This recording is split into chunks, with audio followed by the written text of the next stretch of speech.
Foundation Season 3, Episode 3, When a Book Finds You, is what allows the space opera's current era to finally bloom as this stage of the story comes into its own.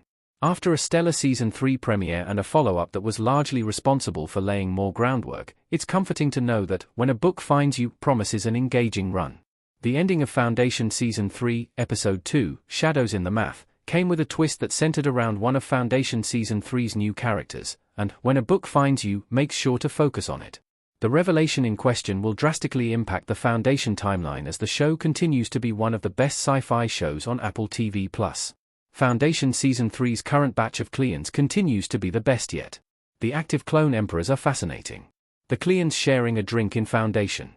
Cleons 23, Xiv, and XXV are the active brothers Dusk, Day, and Dawn, respectively, in Foundation Season 3, even though a newborn clone is set to enter the fray and trigger an ascension ceremony that will impact all of them. The genetic drift that was revealed at the end of Foundation Season 1 put a slow-burning change into motion for the Cleonic dynasty. By the time of the Foundation Season 3 premiere, the drift in question has hugely affected the behavior of all the active clones, and When a Book Finds You further cements the fact that they're all essentially individuals. Dawn's secretive collaboration with Gul Dornick, Lou Lobel, and the Foundation is just the tip of the iceberg. Lee Pace's brother Day, Cleon Xiv, and his attempt to leave Trantor behind is a cool imitation of Cleon VXII's storyline from Foundation Season 2, although Cleon Xiv fails to flee his homeworld while his distant predecessor succeeds. What's perhaps a little disappointing is that Brother Dusk takes a break from preventing his ascension in When a Book Finds You, and I was enjoying that arc. Foundation's introduction of a robot-focused religion is a great addition to Asimovian lore. Lady Demerzel becomes something of a demigod in When a Book Finds You.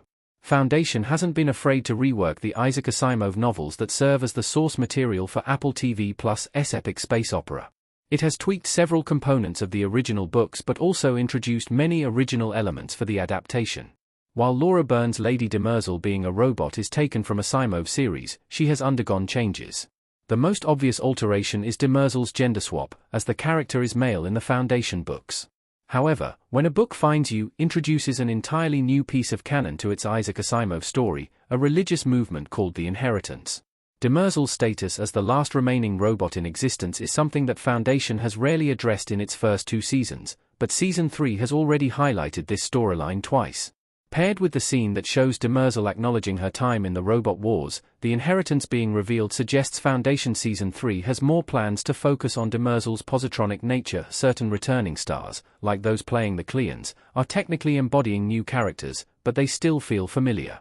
Inversely, figures like Lady Demerzel and Gul Dornick are as present as they've always been in Foundation Season 3.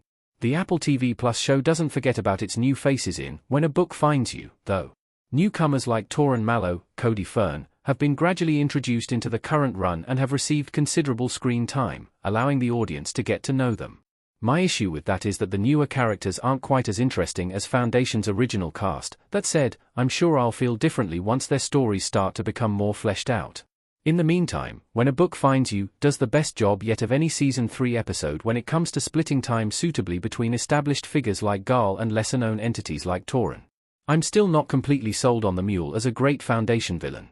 Pilu Asbeek's character needs to prove he can be the level of threat that's been promised. Pilu Asbeek as the Mule in Foundation Season 3. Although originally played by Mikhail Persbrandt during Foundation's flash-forwards, the Mule is now played by Pilu Asbeek in Season 3's present-day scene.